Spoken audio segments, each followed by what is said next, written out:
Ito ang radyo ng bagong henerasyon. Sumasahimpapawid sa pamamagitan ng internet at live streaming. Radyong pinagkakatiwalaan ng sambayanang Pilipino. Mula noon hanggang ngayon, maghahatid ng pinakasariwang mga balita sa loob at labas ng bansa. Tatalakayin ng mga isyu ng bayan. Magbibigay ng public service at makikipagkwentuhan sa mga sikat. Mula sa puso ng Metro Manila, sumasahimpapawid live ang DZGG, ang radyo ng bagong henerasyon. DZGG is a proud member of the Philippine Online Broadcasters Association.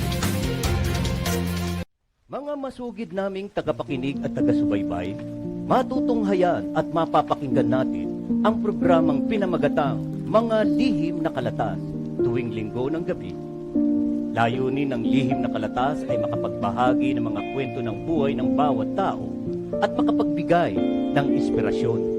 Maaari kayong magbigay ng mga reaksyon, kuro-kuro o suwestyon. Tulungan natin ang mga nagbahagi ng kanilang mahalagang kwento o istorya na magkaroon ng katahimikan at masagot kahit papaano ang mga katanungan sa kanilang isipay gumugulo. Maaari tayong makatulong sa pamamagitan ng inyong boses at komento. At ito ay pangungunahan ng ating tagapagsalaysay na si Miss Tani Capiral. Atin siyang makakasama tuwing araw ng linggo sa ganap na 8:00 ng gabi. Subaybayan at pakinggan natin ang mga kwento ng buhay at sa inyo ng DZGG. Inyo ito, dito, kayo ang bida. Isang programang pinulungan sa palaman upang sa mga gawan, pagpapakako at mamamahal sa barangay.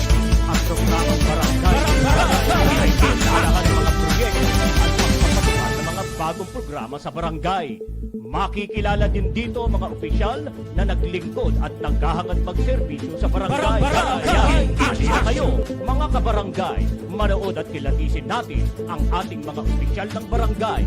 Samahan sina Rolly Bonyon at Boyet Guillermo sa kanilang 1 oras na programa mula 11:00 ng umaga hanggang 12:00 ng tanghali, tuwing Lunes hanggang Biyernes. Barangay in Action! Naririto na ang mga pinagpipitagang host ng programa. Balitang Pilipinas Worldwide! Programang siksik na balita, komentaryo at serbisyo publiko. Ang mga balita ay tatalakay ni Boyet Guillermo, magbibigay ng puro-puro at paglilinaw sa likod ng mga balita na nagmumula sa sikat na tao. Sa bahagi ng Balitang Pilipinas Worldwide, hindi mawawala ang serbisyo publiko para sa mga kababayan na nangangailangan ng tulong. Balitang Pilipinas Worldwide! Narito ang kapagkaking balita si Boyet Guillermo.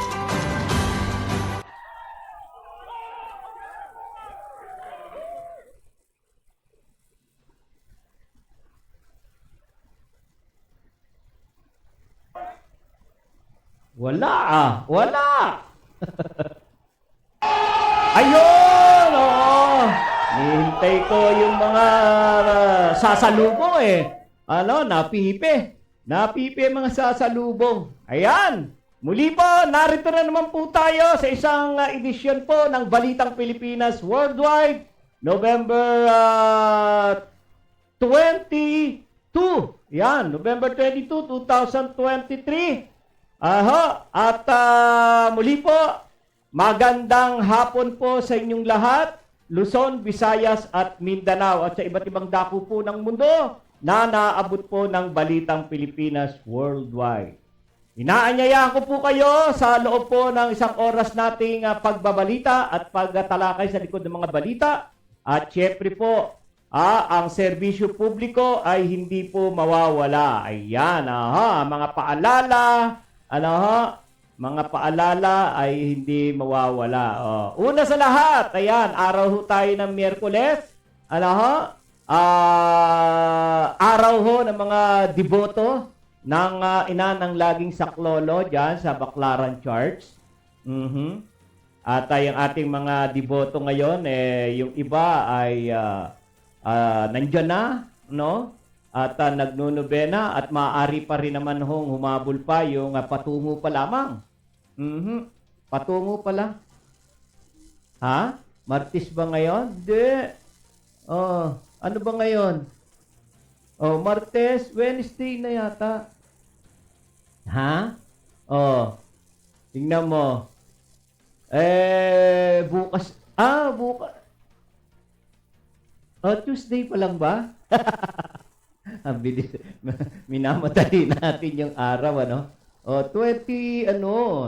No, 21. Oo, 21 pa lang. Oo. Ay, nako. Talaga naman, Boyet. Nagmamadali ka sa pagpasok ng Pasko eh. Porque handang-handa ka na eh. O bakit? Kayo ba? Hindi kayo nagganda? Hindi nyo ba pinaganda? Ba dapat pagandaan ho yung paparating na Pasko dapagkat yung mga ano natin, mga apo-apo, mga inaanak. 2 taon na hindi natin nabigyan ng aginaldo. Aba, kahit pa paano naman dapat mabigyan sila ng aginaldo. Kumbaga sa ngayon lang ho sila makakabawi. Ngayon lang sila makakabawi. Ayan, Alright, So, at paumanhin po at tayo ay nagkamali ho sa petsa dahil nagmamadali ho ang inyong lingkod. Alright, so wala pa, hindi pa ho, bukas pa ho yun, bukas pa, Bukas pa ang Miyerkules, yung araw ng ating mga deboto. Alright. Okay. Ayan, at ano ba? Ano ba yung ating pag-uusapan ngayon? Anong mga balita ba ang dapat natin pag-usapan? Unahin po natin itong ito pong mga motorcycle. Itong mga motorcycle na kung saan ay umabot po sa 41 mga motorcycle po ang hinuli ng Land Transportation Office ng LTO dahil sa hindi mga rehistrado, dahil sa ngayon naglunsad po ng no registration, no travel policy ang LTO. Kaya yung mga riders ho natin, baka mamaya yung motorsiklo ninyo hindi rehistrado, ay tiyak mai-impound po yan. Mai-impound po yan. At malaki ang problema ang kakaharapin ninyo ayon ho sa LTO na kapag kayo ay ibinabiyahe ho ninyo yung motorsiklo ho ninyo na hindi rehistrado. Yan. Kaya't biruin ninyo, 41 na ang nahuhuli ho ng LTO. Kaya kayo po ay mag-iingat na wag na ho ninyong ibiyahe yung mga motorsiklo ho ninyo na hindi rehistrado. May penalty na, bukod sa penalty, impound pa. Wag ho tayong maging matigas ang ulo. Kung minsan, yun ang nagiging, ho natin, nagiging katuwiran natin. Wala yan. Mahilig tayo sa ganun. Wala yan. Paano kung meron? Ayan, kung meron, ayan. Kaya, dirin nyo, ayon ho sa LTO, umaabot po sa 24, 24.7 million. Dami, na hindi daw ho rehistrado ang mga motor. Bakit umaano yan? Hindi rehistrado, bakit nakakapasada ho yan?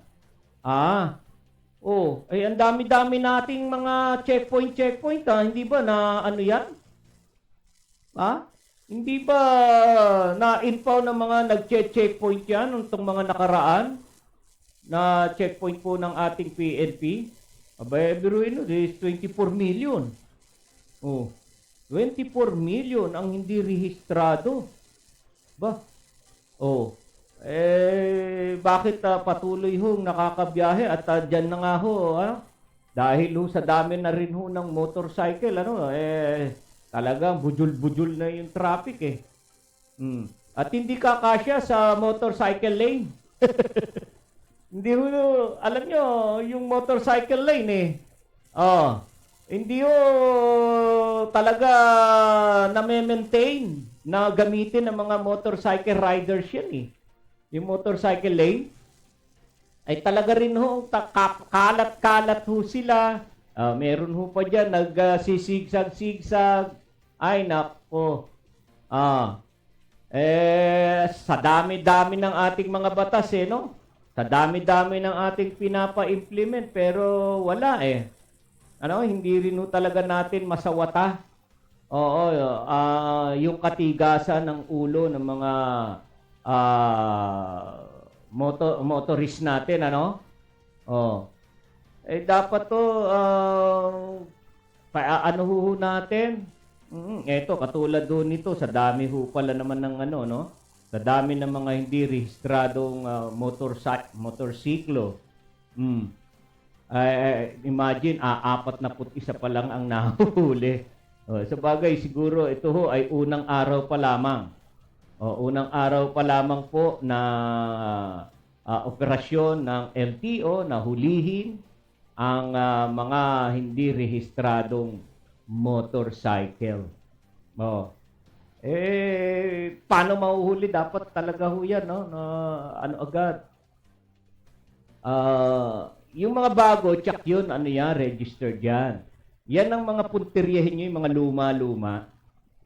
Yan ang puntiryahin nyo. At yan din ho yung mga ginagamit. Ginagamit pong pang riding in tandem. Tingnan nyo, 24 million. Maluwag na maluwag sa mga riding in tandem na magamit ng mga motorsiklo. Ginagamit ho sa krimen, Hindi lang ho riding in tandem, snatching in tandem pa. Snatching in tandem, nagagamit po yan. Pero tingnan nyo, ang dami pala, 24 million, 0.7 ang hindi rehistradong motorsiklo. Kung yaan ho ay mahuhuli lahat, kung mahuhuli lahat yan, di ang luwag-luwag ng ang luwag ho ng ating lansangan. At hindi na kailangan meron tayo hindi na kailangan meron pang motorcycle lane dahil nabawasan. Impound ho yan eh. I-impound. At baka nga ho yan sa 24 million na yan, meron kayong makikita o matutukoy na ginamit sa krimen. Yung mga motorcycle na yan na hindi rehistrado. Kaya, dapat paigtingin ho maigi, Paigtingin ho ng LTO. Maging magpursige. Hindi lang ho ningas kugon. Gawin ho nating consistent po yung ating trabaho. Para maging tagumpay, maging successful yung ating panghuhuli. At malaking tulong na kung 24 million, 24.7 million na motorsiklo mai-impound. Ang laking kaginhawahan ho niyan. Ang laking ginhawa. Kaya sana hindi lang ito, hindi ningas kugon yung gagawin ng LTO sa panghuhuli ng mga unregistered motorcycle. Kaya yan. Para makatulong makatulong sa pagluwag ng ating mga karsada. Oh. Paano ho yung mga ano ho? Kamusta ho yung mga ano natin? Ay mga private vehicle, mga ano ho natin? Ano ba? Meron ho ba silang hindi ho ba sila rehistrado? Meron bang record na hindi sila rehistrado? Oh. Ano ho?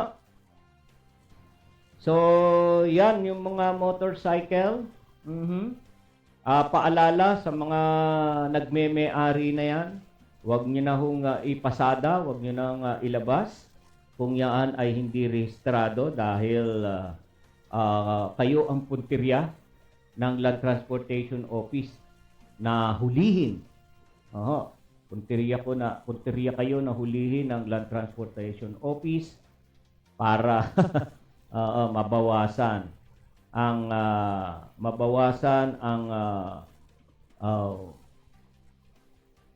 mga bumabiyahe sa lansangan at lumuwag-luwag ang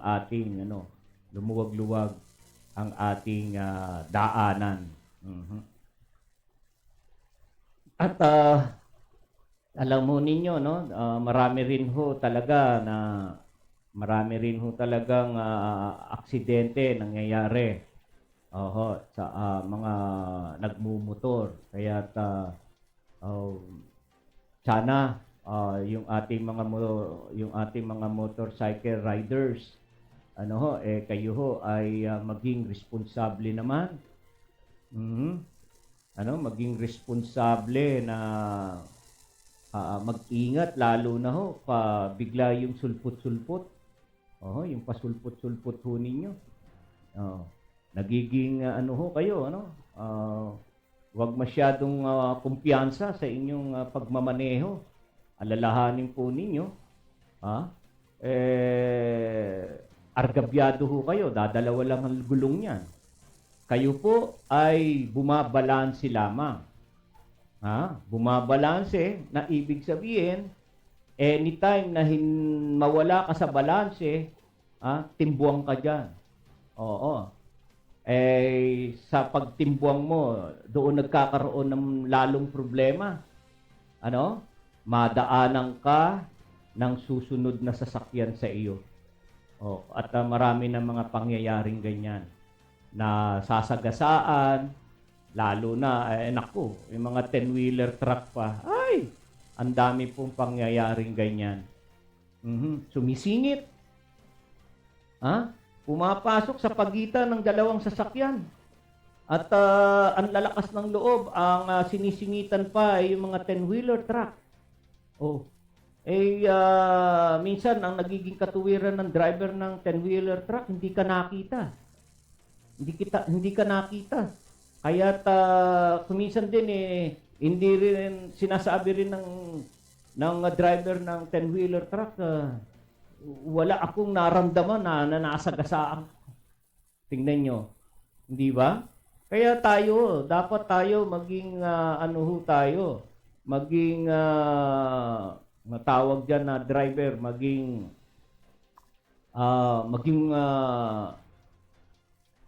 alisto ho tayo or maging maingat. Maging maingat ho tayo sa pagmamaneho. Diskarte kumbaga.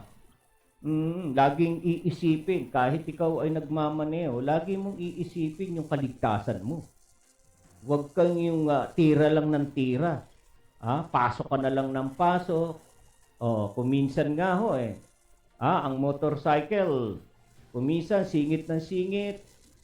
Yung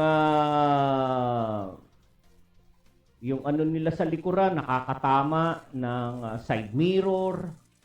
Pag nakatama na yan, aarangkada na, iiwan na. Kawawa yung nasabitan ng side mirror. Hindi na makakahabol, hindi na nasasagi ang mga bumper, Bumper sa unahan, sa likuran. Oh, hindi na ho nahahabol at napapanagot yung mga rider na ganon. Kaya kaya sana nga no, para ho maiwasan at mabawasan ang mga insidente na ganyan sa lansangan, talagang pursigihin po maging seryoso po ang LTO sa kanila pong kampanya. Itong kanilang kampanya na no registration, no travel policy. Laban sa mga motorcycle. Yan. At maging maayos ang ating. Alright, bati muna tayo. Ay, ang aking utol. Ayan, si Utol Dante Guillermo. Ayan, good PM sa inyong lahat. Yan ang bati ni Utol Dante. Si Dangel, ang aking mga apo, at si Noni. Yan, nanonood. Si Dangel Guillermo at na Darien Laurel Guillermo. Wow! Yung aking mga apo, yan ang talagang hindi kumakalas. Patuloy na sinusuportahan ang lolo sa panonood. Share para mapanood ng inyong mga classmate. Daryl, Noni, Dangel, para mapanood ninyo na, hoy, lolo ko yan, kalbo. Si Lolo Dante yun. May buhok pa naman ako. Okay. Alright, so, patingin nga ng iba pa natin pwedeng talakayin dyan. Yan, talakayin natin. Ano pa ba yung visual transport sector? Yan. Itong ayon ho sa PNP, yung 2 araw po na strike, transport strike na ginawa po ng transport sector, naging mapayapa naman daw ho. Yan, ang sabi ng PNP, naging mapayapa at walang untoward incident na naiulat. So, ang PNP ay umayuda ho sa transport strike. Sila ho ay nagpalabas po ng 100 na mobile patrol para po mobile patrol unit para ho tumulong sa publiko. Para magbigay, magserbisyo ng libreng sakay dahil nga ho itong mga jeepney operators and drivers, jeepney drivers and operators, itong piston, naglunsad nga ho sila ng tigil pasada na 3 araw ho yata yung na kung saan ay kanilang tinututulan, di umano'y hindi kayang yung presyo ng modern jeep. Sinabi naman ng Pangulo talaga, na bakit ba hindi lumulutang yung sinabi ng Pangulo na pwede naman kumpunihin, pagandahin yung mga jeep na na sila ay iilan lang ang mga jeep at hindi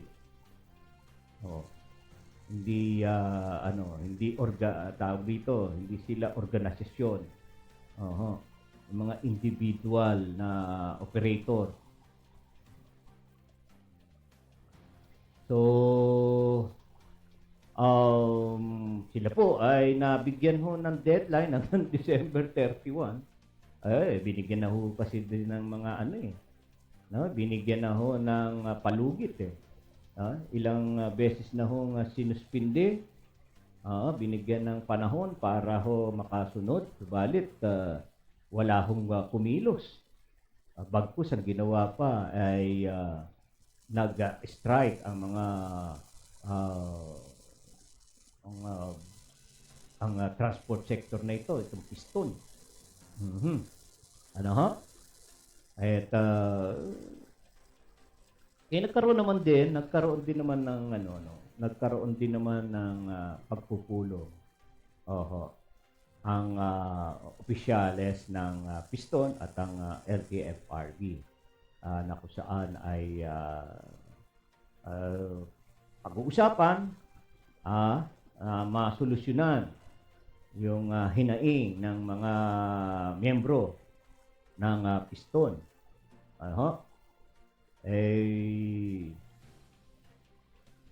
Wala naman din ho talaga na hindi mariresolve ang problema sa talaga namang sa maayos na pag-uusap. Kaya tabayanan po natin, tabayanan po natin kung ano po ang magiging resulta ng mga pag-meeting ng LTFRB at ng mga opisyal ng piston, ng transport sector. Kaugnay nga po nitong PUB Modernization Program ng ating pamahalaan. Ano ha?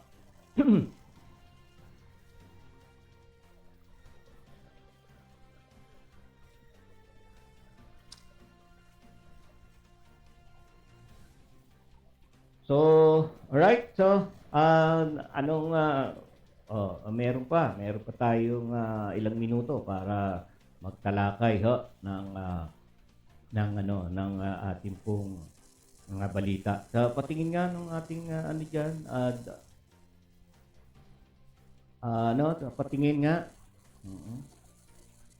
Ayan, ano ba itong lipat mo nga yan. Sige. Wag yan. Yan, tutok. Sige, lipat. Lipat mo. Okay. Lipat.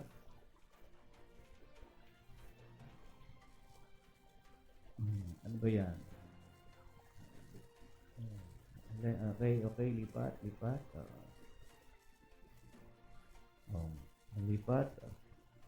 Ituloy natin kung tungkol dun sa ano.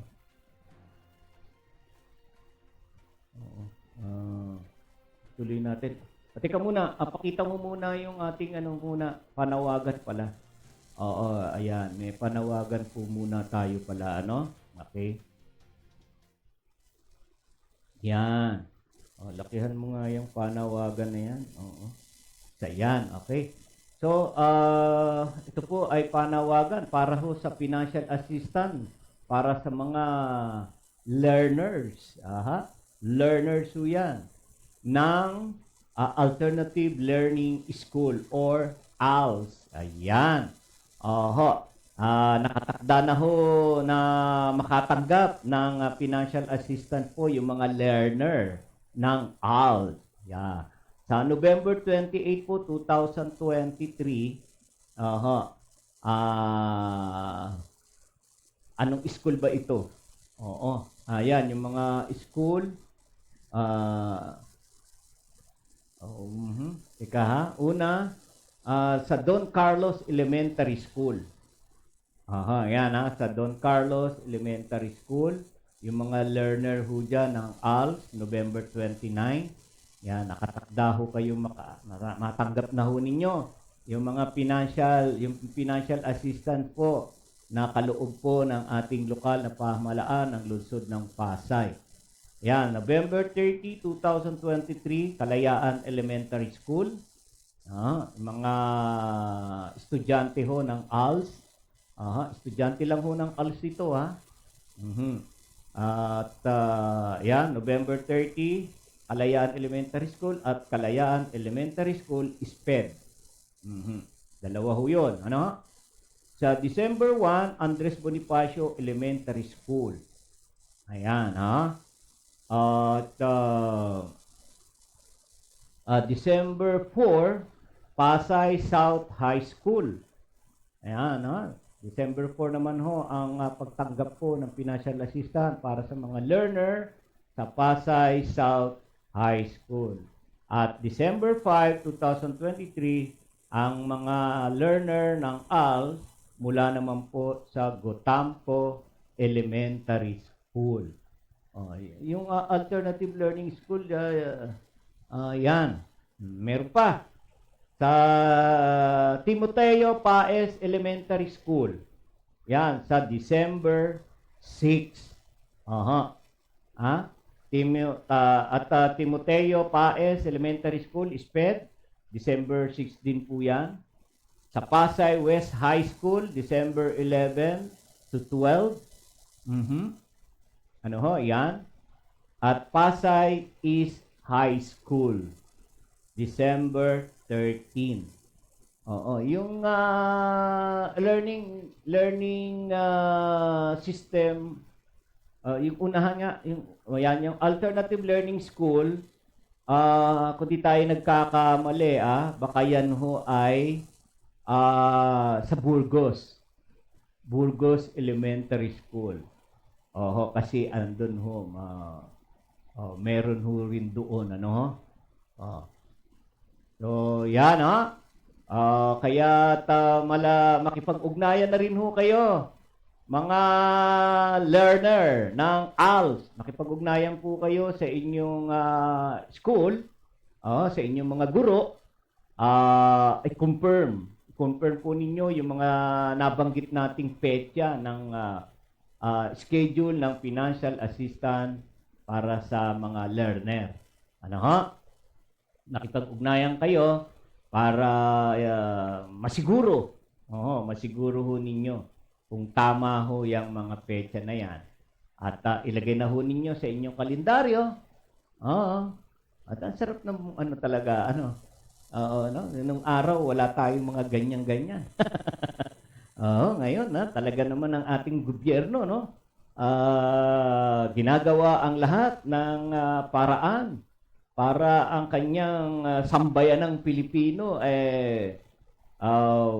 di ba?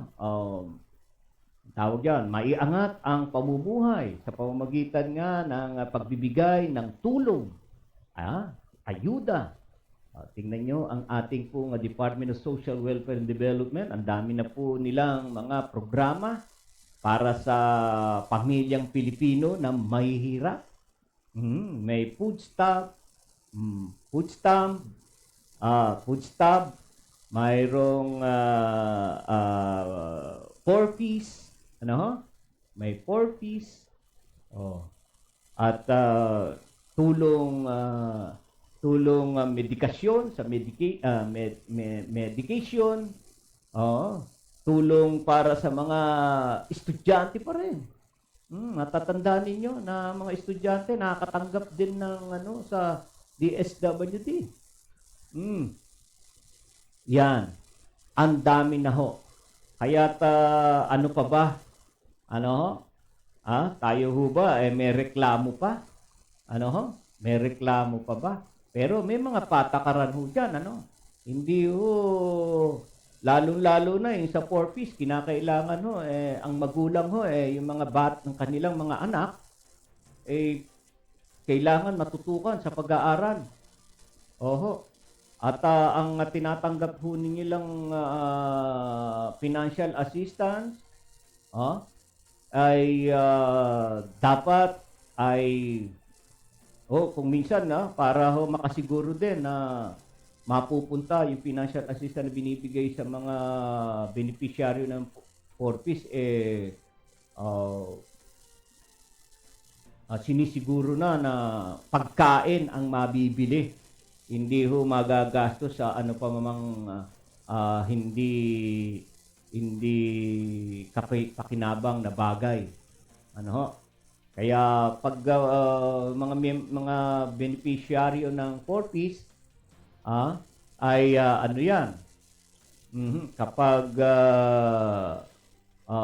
naka-schedule na silang tumanggap ng ayuda, doon sa kanilang patutunguhan ay andun na. Meron ng mabibiling pangangailangan, mga pangunahing pangangailangan or mga commodities. Ano ho? Yan, ano? Yung pangunahing pangangailangan ng pamilya. Ibibigay na lamang. Para ka na lang huno na kung ano magkano halaga.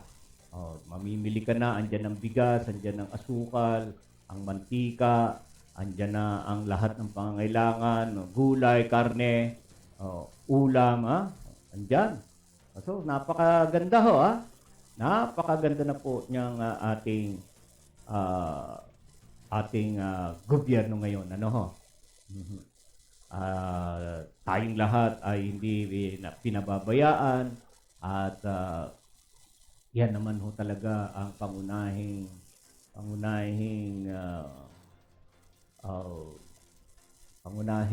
na gustong tutukan, gustong masolusyonan ng ating pamahalaan, yung mga maibsan ang kagutuman sa ating bansa. Kaya't porsigido ang ating pamahalaan na ating mga kababayan na nagugutom at naghihirap ay mabigyan ng tulong.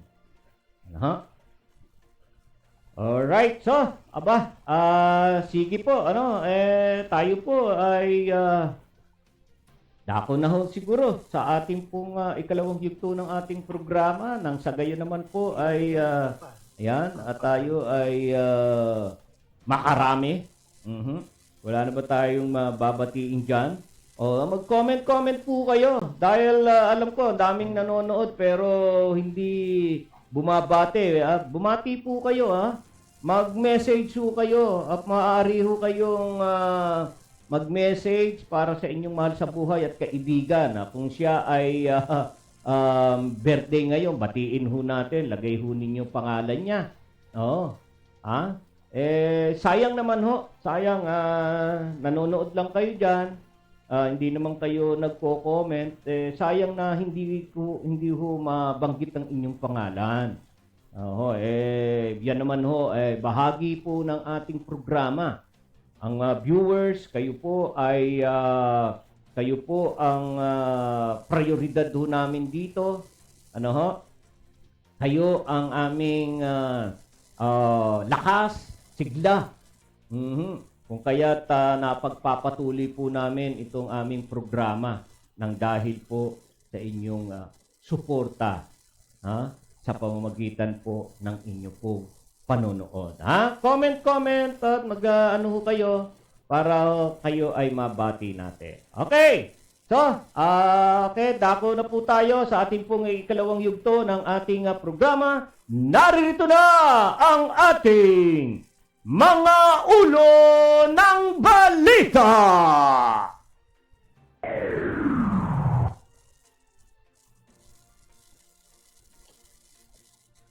Mga apektado ng matinding pagulan sa Eastern Visayas Region, umabot na sa mahigit 57,000!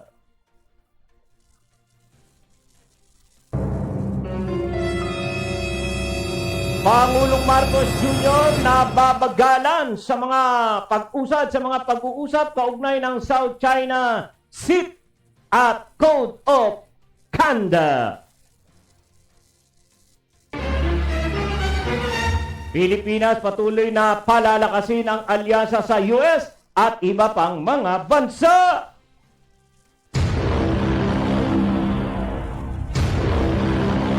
Pagbili ng armas ng hukbong sandatahan, pinalilibre na Senado sa procurement law. Do it!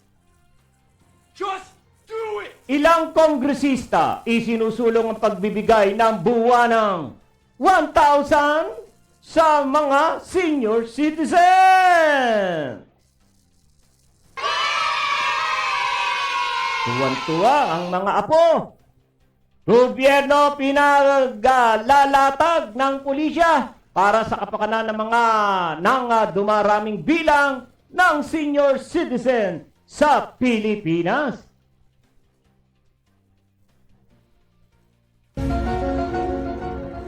Populasyon ng Pilipinas aabot sa 115 million matapos ang 2023 ayon yan sa Commission on Population and Development. Congressman Salceda, tiwalang matutupad pa rin ang 20 pesos na kada kilo ng bigas.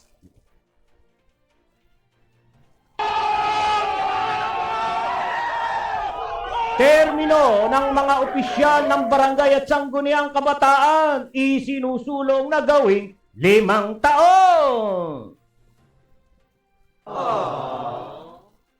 Kumukontra.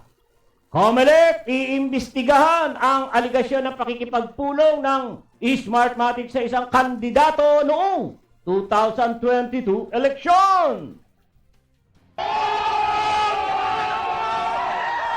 Department of Justice, planong alisin ng DMFA ang pag-i-issue ng visa para sa mga dayuhan. LTFRB bukas sa paggalok ng 5 taong prangkisa para sa mga jeepney operator.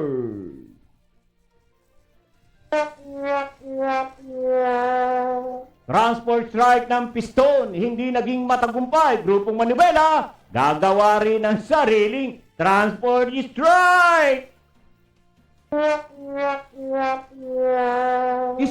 Spratly Island, unti-unti nang sinasakop ng ibang bansa. Vietnam, mas lumawak ang ginagawang isla sa Spratly Island. Patuloy na lumolobo ang bilang ng mga apektado ng masamang panahon. Dala ng low pressure area at shoreline sa Eastern Visayas. Sa datos ng National Disaster Risk Reduction and Management Council o NDRRMC, umabot na sa 14,775 na pamilya o katumbas ng 57,606 mga individual ang apektado ng masamang panahon. Galing ang mga ito sa Samar, Northern Samar, Eastern Samar, Southern Leyte at Biliran. Sa naturang bilang, 193 na individual o katumbas ng 45 pamilya ang nasa evacuation centers na habang ang iba ay nagsilika sa kanilang mga kaanak. Samantala, sinabi rin ng NDRRMC na 103 na barangay sa nasabing mga lugar ang labis na nakaranas ng masamang panahon. DZWG! Hinikayat ni Pangulong Ferdinand R. Marcos Jr. ang kanyang mga kapwa leader sa Association of Southeast Asian Nations or ASEAN na gumawa ng bagong Code of Conduct o COC para matiyak ang kapayapaan sa South China Sea o SCS. Ito ang makaraang mabagalan si Pangulong Marcos sa tila usad pagong na negosasyon sa panukalang COC sa SCS sa pagitan ng ASEAN at China. Sabi ni Marcos na ang Vietnam at Malaysia ay kabilang sa mga bansa sa Southeast Asia na sinusubukan niyang kumbinsihin na makabuo ng isa pang Sea Code upang mapanatili ang kapayapaan sa SCS. Ang China, Pilipinas at ilang pang littoral state ay kabilang na umaangkin sa South China Sea. Inaangkin ng Beijing ang humigit kumulang 80% ng pinagtatalo ng tubig. Gayunman, ang Permanent Court of Arbitration na nakabase sa Hajj noong Hulyo 12, 2016 ay nagpasya laban sa di umano'y makasaysayang mga karapatan ng China sa halos buong South China Sea. DZWG! Patuloy na palalakasin ng gobyerno ng Pilipinas ang pakikipagtulungan nito sa United States o US, ang nag-iisang treaty partner ng bansa, gayon din sa iba pang magkakatulad na bansa at kaalyado. Sabi ng Pangulong Ferdinand Marcos Jr. na ang hakbang ay upang mapabuti ang ugnayan sa lahat ng mapagkaibigang bansa na iisa ang mga mitiin, adhikain, mga halaga at paggalang sa panuntunan ng international na batas.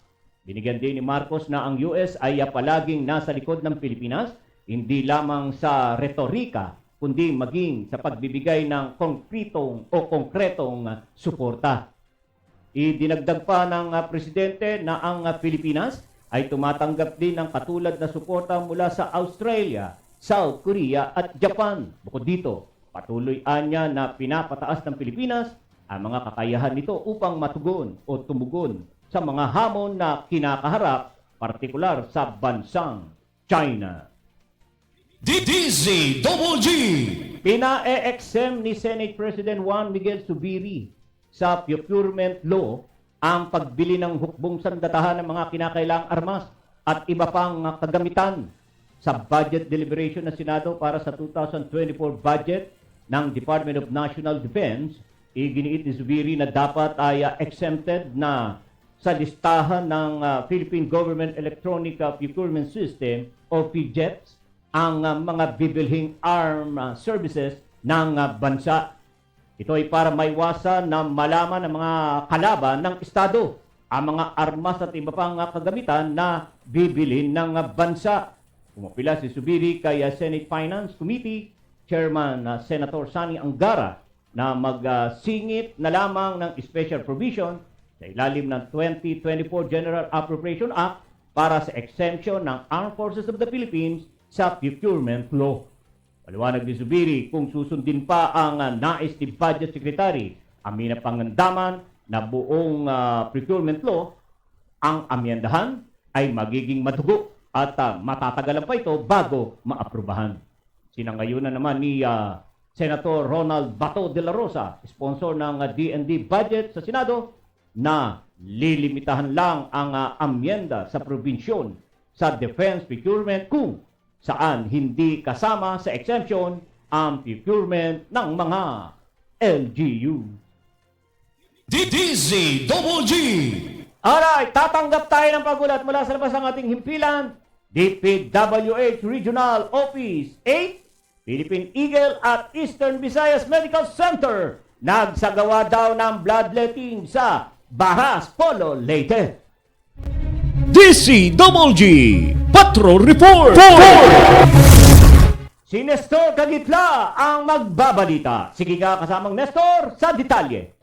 Ang DPWH Region 8 sa pakikipagtulungan ng Fraternal Order of Eagle Central Tacloban Engineers Eagles Club, Central Tacloban Engineers Lady Eagles Club at Eastern Visayas Medical Center ay nagsagawa ng bloodletting activity sa Barasa, Palo, Leyte. Pinangunahan ng DPWH Region 8 Maintenance and Construction Division ang blood donation activity kasama ang mga miyembro ng Central Tacloban Engineers Eagles Club at medical staff ng EBMC. Sinabi ni DPWH Region 8 Director Edgar Tabacon, ang bloodletting activity ay isang paraan ng sama-samang pagpapakita ng volunteerism sa mga empleyado ng gobyerno na nagbibigay para mabuhay ang tao. Ito ay paraan upang ipakita ang pagpapahalaga ng buhay na binayayaan upang makapaglingkod sa publiko.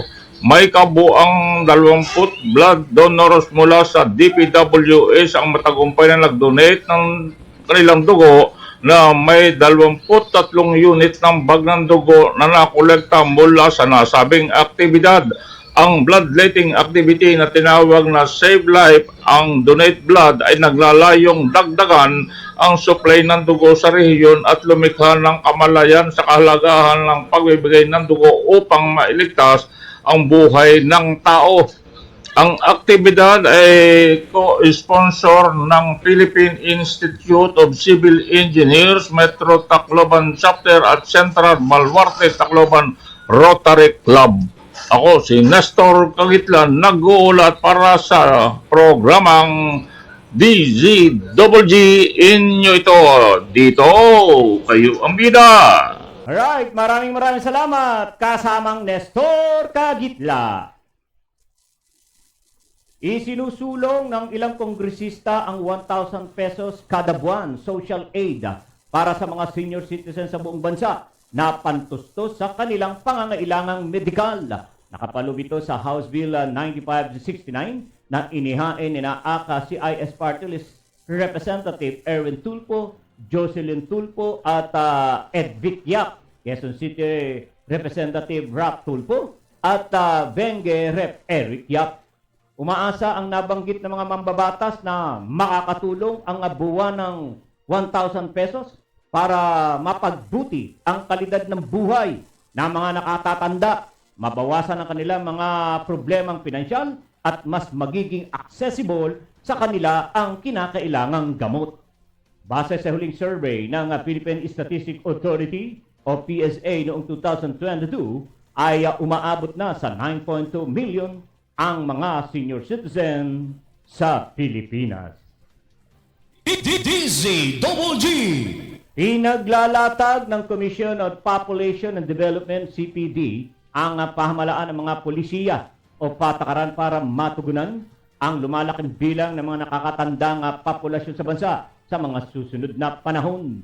Ayon kay Commission on Population and Development Executive Director Lita Tacardon, ang naturang suwestyon ay sa harap ng nagbabagong age structure sa Pilipinas kung saan patuloy na dumarami ang nakakatandang populasyon. Sa kasalukuyan, sinabi ni Tacardon na nasa 5.4% na ang mga Pilipinong nasa edad 65 pataas. Pakabuo naman anya ng populasyon sa Pilipinas, nasa 8.5% ang mga senior citizens sa bansa. Dapat na rin anyang silipin sa ilalim ng konektong ng polisiya kung papaano matitiyak ang kapakanan ng mga nakakatanda habang dumarami ang bilang ng mga ito. Layunin nitong maging malusog ang mga Pilipino sa pagsapit sa edad ng pagiging senior, ngunit mananatili pa rin produktibo at may maging kontribusyon pa rin sa ekonomiya. DZGG. Posibleng abutin ng 150 milyon ang populasyon ng Pilipinas sa pagtatapos ng taong kasalukuyan, batay sa 1.6% annual growth rate ng populasyon ng bansa. Sinabi ni Commission on Population and Development Director Lolito Tacardon na base sa pinakaluhing census ng gobyerno noong 2020, nasa 109 milyon na ang populasyon ng bansa. Kung lawak anya ng populasyon ang pag-uusapan, ang Pilipinas ay nasa ika-13 na sa itinuturing na most populous country sa buong mundo at pang-7 sa Asia-Pacific region. Nagpapasalamat naman ang opisyal sa pag-aproba ni Pangulong Ferdinand Marcos Jr. sa Philippine Population and Development Plan of Action 2023 to 2028. Ito ay tutugon sa mga hamong kinakaharap ng Pilipinas sa usapin ng populasyon at para ma-maximize rin ang demographic opportunities ng bansa. DZGG. Iginiit ni Albay Representative Joey Salceda na posible pang matupad ang campaign promise ni Pangulong Ferdinand Marcos Jr. na 20 pesos kada kilo ng bigas. Ito ay kung maglalaan ng subsidiya ang administrasyon para maibenta ng mas mura ang bigas kahit mahal ang pagkabili nito. Paliwanag naman ni Deputy Speaker Antonio Albano na walang kapangyarihan ng National Food Authority o NFA na dating namimili ng bigas sa mga magsasaka at nagbebenta sa merkado para makontrol ang presyo. Samantala, tiniyak naman ni Department of Agriculture Secretary Francisco Chu Laurel Jr. na sapat ang supply ang bigas at sibuyas hanggang matapos ang taon. DZGG. Alright, tatanggap tayo ng pagulat mula sa labas ng ating impilan. Alin dyan? Gobyerno naglaan ng 15.3 billion pisong pondo para sa 2024 proposed national budget ng DMW.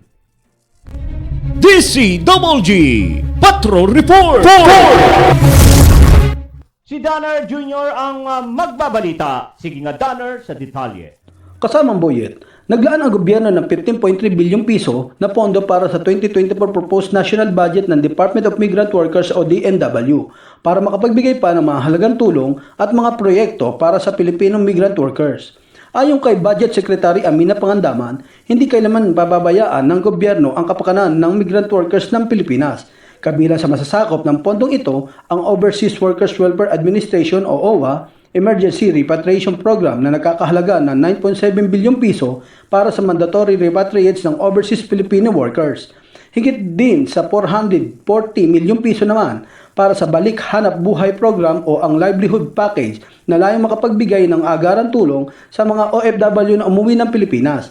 Batay sa programa, makakatanggap ng 20,000 cash assistance ang mga ito bilang start-up o additional capital habang 18 milyong piso naman ang inilaan para sa OFW Enterprise Development and Loan Program o EDLP na layong tulungan ang pamilya ng mga OFW. Ako si Danar Jr. nag-uulat para sa DZGG. Inyo ito, Tito, kayo ang bida. Alright, maraming salamat, Donner Jr. Isinusulong ni Agusan del Norte, 2nd District Representative Dale Corvera na gagawing hanggang 5 taon ang panunungkulan ng mga barangay at sangguniang kabataan opisyal na lilimitahan sa 2 termino lamang. Nakapaloob ito sa House Bill 9557 na inihain ni Corvera na layuning matupad ng mga barangay at SK opisyal ang kanilang mandato nang hindi iniisip ang palagi ang pagdaraos ng halalan.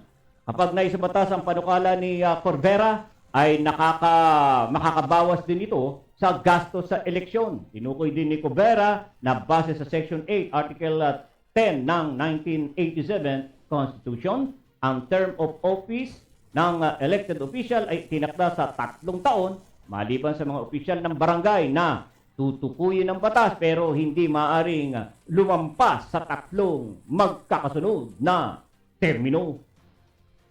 DZGG. Iniimbestigahan na ng Commission on Election of COMELEC ang aligasyon na isang kandidato ng 2022 eleksyon ang nakipagpulong sa may-ari ng Smartmatic sa budget deliberation para sa 2024 budget and COMELEC ay paulit-ulit na binusisi ni Senate Minority Leader Coco Pimentel kung sinisilip na ba ng komisyon ng naturang report. Ayon kay Senator Amy Marcos, ang sponsor ng COMELEC budget sa plenaryo, kasalukuyang iniimbestigahan pa ng COMELEC ang nasabing ulat kaya hindi pa nailalabas ang resulta ng investigasyon. Anya, sa 2 paraan, iniimbestigahan ng ahensya ang insidente, una sa pamamagitan ng disqualification case na inihain laban sa Smartmatic at pangalawa sa itinalagang 12-man panel na nag-iimbestiga sa mga reklamo kaugnay sa eleksyon. Binira rin ni Pimentel ang COMELEC dahil hindi nito kilala kung sino ang nasa likod o main partner at iba pa ang personalidad na bumubuo sa Smartmatic.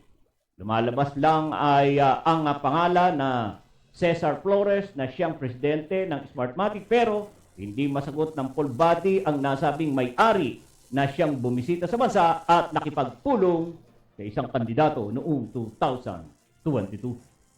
DZGG. Planong alisin ni Justice Secretary Jesus Crispin Remulla sa Department of Foreign Affairs o DFA ang mandato sa pag-i-issue ng visa para sa mga dayuhan, partikular na sa mga Chinese national. Sa press briefing, sinabi ni Remulla na may mga nakarating na ulat sa kanya na nagkakaroon ng problema sa sistema ng pamahalaan sa pagpapasok ng mga dayuhan. Halimbawa niya rito, ang mga nabigyan ng visa kahit na hindi naman nararapat at nasusuring maigi ang mga dokumento. Nagagamit din anya ito ng mga abogado at recruitment agency para makapagpasok ng mga dayuhan sa pamamagitan ng mga peking kumpanya na nag-i-issue ng peking visa. Dahil dito, inirekomenda ni Remulla kay Pangulong Ferdinand Marcos Jr. na mapag-aralan ang visa issuing system at alisin na ito sa TFA. DZGG. Alright, isa pang pagulat ang ating tatanggapin. Pilipinas, nananatiling responsableng kapitbahay sa Indo-Pacific region ayon yan kay Pangulong Bongbong Marcos. DCWG Patrol Report! Si Sara May Laureño ang magbabalita. Sige nga Sara, idetalye mo!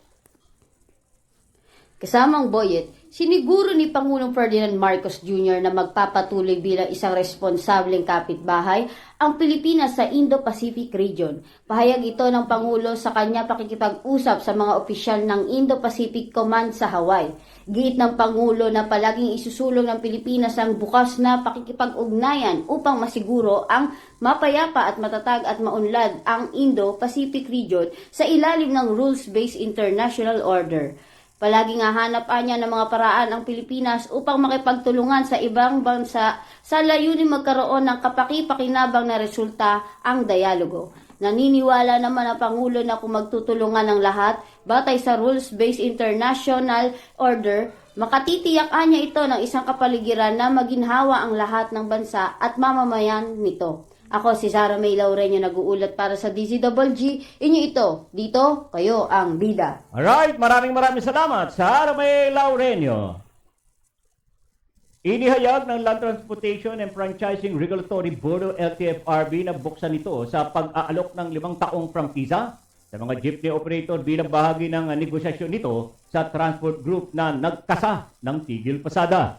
Ayon kay LTFRB Chief Chopilo Guadis III, kapag sumali na ang mga transport group sa modernization program, maibibigay niya sa kanila ang hinihingi nilang 5 taong prangkisa. Una rito, ikinasa ng piston ang 3 araw na transport strike nito upang iprotesta ang Public Utility Vehicle o PUV modernization program ng gobyerno. Partikular, ang December 31 na deadline na ibinigay sa mga jeepney operator para sa kanilang consolidation. Ayon sa LTFRB, nasa 70% ng PUV operators ang nakasunod na sa modernization program. DCWG Hindi na sasama sa huling araw ng transport strike ng piston ang ilang jeepney drivers. Ayon kay Kagusting, hindi na sila sasama sa tigil pasada kahit pa ma-extend pa ito. Dahil wala rin naman daw mangyayari. Ang system niya ay sila pa ang nahihirapan dahil sa walang kinikita sa buong araw na hindi sila pumapasada. Totoo naman talaga yan eh. Kasunod dito, sinabi naman ng grupong Manibela na magsasagawa rin sila ng tigil pasada na tatagal hanggang Biyernes. Kaya ngayon pa lang ay sisimulan na nilang pumasada. Una nang inahayag ng isang political analyst na hindi magtatagumpay ang anumang planong transport strike kung walang pagkakaisa ang transport group dahil sa kanilang pansariling interest. DCWG Ibinunyag ng Center for Strategic and International Study or CSIS ng US na binibilisan ng Vietnam ang kanilang pagdaragdag at paggawa ng isla sa Spratly Island sa West Philippine Sea. Base sa kanilang pag-aaral na mula 2012 hanggang 2022 ay mayroong mahigit 48 hektarya na ang kanilang naitayo. Ibinahagi rin ng grupo mga satellite images sa nasabing isla. Dahil sa nasabing pagtatayo ng isla ay sila na ang pangalawa sa China na may itinayong isla sa nasabing lugar, habang ang Pilipinas ay nananatiling nakanganga. Magugulitang pinag-aagawa ng mga bansang China, Brunei, Malaysia, Taiwan at Vietnam at Pilipinas ang Spratly Island. DCWG Isa pang pagulat mula sa labas ng ating bansa, barko ng Japan na may Pinoy crew na hijack ng mga Houthi rebel. DCWG Patrol Report! Si Dance Guillermo magbabalita. Sige nga, Dance, sa detalye. Kinondena ng Japan ang pag-hijack ng Iran-backed Houthi rebels ng Japanese-operated British-owned cargo ship sa Red Sea. Ayon sa nasabing Yemeni militia na napagkamalan nila na ito ay pag-aari ng Israel at ang pagkumpiska ng barko ay simula lamang ng labanan sa dagat. Itinanggi naman ng Israel na kanila ang pag-aari ng nasabing barko at sinabi ng Japanese government spokesperson na ito ay ino-operate ng Nippon Yusein. Ang barko na may pangalang Galaxy Leader ay may lula ng 25 crew member na binubuo ng Bulgarian, Mexican, Filipino at Ukrainian nationals. Naganap ang hijacking malapit sa Hodeida, Yemen habang ito ay patungo sa India. Hinikayat naman ng Japan ang mga bansang Oman, Iran at Saudi Arabia na sabihan ang Houthing para mapalaya ang barko at ang kanilang mga crew. Ito si Dance Guillermo nag-uulat para sa DCWG. Inyo ito, dito, kayo ang bida. Alright, maraming salamat, Dance Guillermo. Alright, dyan po nagwawakas ang ating po mga ulo at nagbabagang balita ngayong araw na ito na November 22 o 21, 2023. Ano ba talaga? Ayan po ang mga balita ay nakalap po ng bulwagang balitaan ng DZWG Broadcasting Studio. Alright? So, wala na po tayong oras at tayo po ay overtime na. O kaya ako po ay magpapaalam na po sa inyo pansamantala. Pero bago ang lahat, babatiin po natin ang ating mga kababayan at ang ating mga supporters, ang mga viewers. Yan, si paring Crispin Lambayan. Oy, si Pau Remolador. Pa-shoutout naman po, Tito. Yan, nanonood si Pau. Nasa ibang bansa ito si Pau eh. Pau, nasang ano ka ba? Nasa US, saan ka sa US? Ilagay mo kung nasang US ka. Ayan, si Pau Remolador. Nanonood ngayong araw na ito sa atin. Maraming salamat sa inyong lahat, sa lahat ng mga sumubaybay ngayong araw na ito ng ating pong programang Balitang Pilipinas Worldwide. Salamat po sa inyo. Higit sa lahat, ako po ay nagpapasalamat sa ating Panginoong Diyos sa Kanya pong patuloy na pagsubaybay sa DCWG Broadcasting Studio at sa Kanya pong tiwala na ipinagkaloob po sa inyong lingkod para ako po ay makapaglingkod sa sambayan ng Pilipino sa pamamagitan po ng paghahatid ng mga sariwang balita, impormasyon at serbisyo publiko. Lord, salamat po ng marami sa inyong pong tiwala at pagkakataong ito na ipinagkaloob sa akin. Sa ngalan po ng aming News Director, June Hariol, sa technical side, G. Laureño, at John Paul Destura. Ako naman po si Boyd Guillermo, pansamantalang nagpapaalam at nag-aanyaya bukas po muli sa ganitong oras, alas 5 hanggang alas 6, magkita-kita at magkapanooran. 34 days na lang po! Pasko na!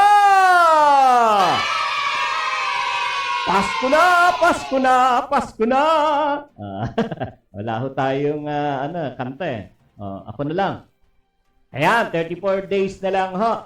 Alright, maraming salamat po sa inyong lahat. Magandang gabi. Diyos mabalos sa inyong gabos. Ang DCWG, inyo ito, dito, kayo ang bida. Ito ang radyo ng bagong henerasyon. Sumasahimpapawid sa pamamagitan ng internet at live streaming. Radyong pinagkakatiwalaan ng sambayanang Pilipino. Mula noon hanggang ngayon, maghahatid ng pinakasariwang mga balita sa loob at labas ng bansa. Tatalakayin ng mga isyu ng bayan. Magbibigay ng public service at makikipagkwentuhan sa mga sikat. Mula sa puso ng Metro Manila, sumasahimpapawid live ang DZGG, ang radyo ng bagong henerasyon. DCWG is a proud member of the Philippine Online Broadcasters Association.